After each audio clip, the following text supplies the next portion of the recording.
नमस्कार. खिचडी हा भारतातील सर्वात पौष्टिक पदार्थ आहे. खरं तर जर मी असं म्हटलं की ते आत्म्याचे अन्न आहे तर ते चुकीचं ठरणार नाही. त्यात डाळ आणि भाताच्या स्वरूपात प्रथिने आणि कार्बोहायड्रेट्स दोन्ही असतात. प्रत्येक घरात खिचडीची स्वतःची रेसिपी आणि वेगवेगळे प्रकार असतात. मी येथे कुकरमध्ये गरम तेलामध्ये मोहरी जिरे तडतडून घेतले. नंतर त्यात कांदा, कढीपत्ता, आलं लसूण पेस्ट छान परतून घेतले.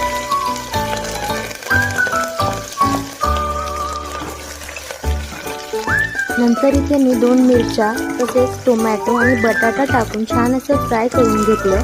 त्यानंतर मटार आणि अर्धा चम्मच हळद टाकून मी मिश्रण चांगले फ्राय करून घेतले.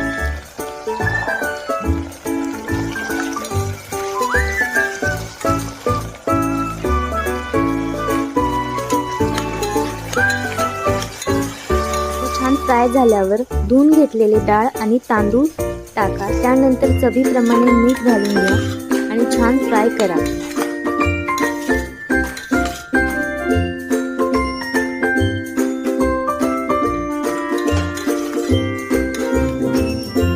त्यानंतर आवश्यकतेनुसार पाणी टाका आणि कोथिंबीर ॲड करा.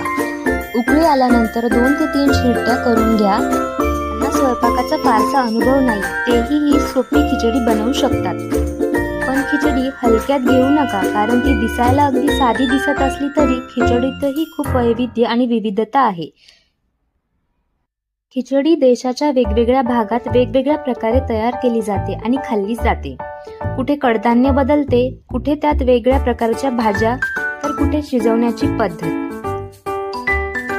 ही खिचडी तुम्ही तुमच्या आवडत्या साईड डिशेस जसं की लोणचं, पापड यासोबत छान प्रकारे खाऊ शकता. धन्यवाद.